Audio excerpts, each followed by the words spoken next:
Welcome to the Week in Review, the show that brings you up to date on the week that was. Here are the top stories. American soldiers kill Osama in Pakistan. RBI hikes policy rates by 50 basis points. And Bharti Airtel's African connection sends profits tumbling. The week's most dramatic news, an end to the epic 10-year manhunt for the world's most wanted terrorist. On Monday, American forces in choppers attacked Osama bin Laden's lair in Abbottabad, Pakistan. They killed bin Laden and then whisked away his body to be buried at sea. Reaction to bin Laden's death was swift. In India, the Ministry of External Affairs called it historic and lost no time in urging the world to go after Pakistan-based terror. The US, meanwhile, said it would investigate bin Laden's connections to Pakistan. Moving to the economy, the Reserve Bank's bigger-than-expected rate hikes are likely to make loans more expensive and slow down growth.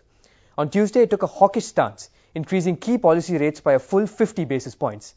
The repo, which is the rate at which it lends to banks, is now at 7.25%. And the reverse repo, the rate at which it absorbs excess liquidity, is at 6.25. The Reserve Bank has already hiked its rates 8 times in the last fiscal. Meanwhile, RBI Governor D. Subbarao said the repo would now be the main policy rate.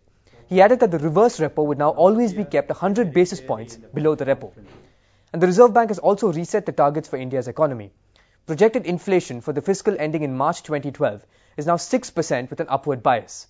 And the economy is expected to grow a mere 8% during the period.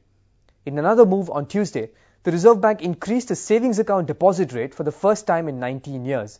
It's up 50 basis points to 4%. The increase is likely to be popular with bank customers because their savings rates will go up. But banks could see their margins come under pressure.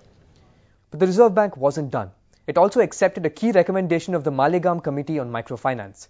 The maximum interest rate micro-lenders can charge is now 26%, and they can only lend to people who earn 60,000 rupees or less a year. Moving to corporate, Bharti Airtel has announced some of its poorest earnings yet.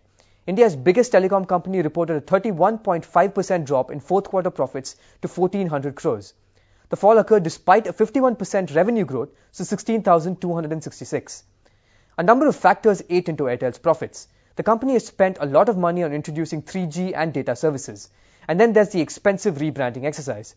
But the major factor hurting Airtel is its African business. Losses from the continent were at 416 crores in the fourth quarter.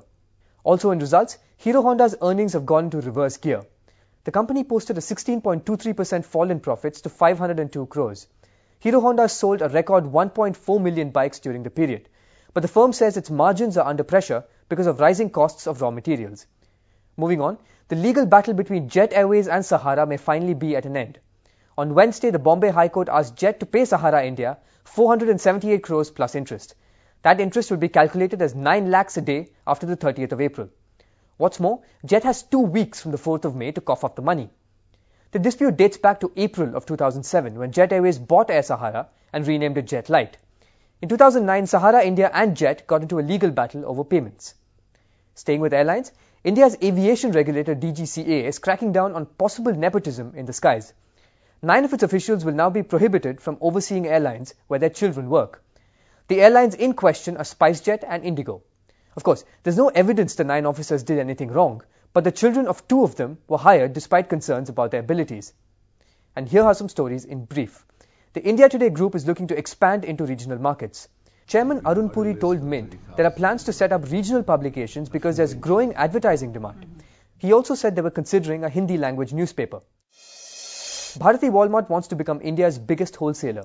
The company says it plans to open 20 new outlets in the next 2 years. It has already spent 200 crores on setting up 6 of its so-called best price modern wholesale stores. And the world's population may not stop growing even by the middle of the century.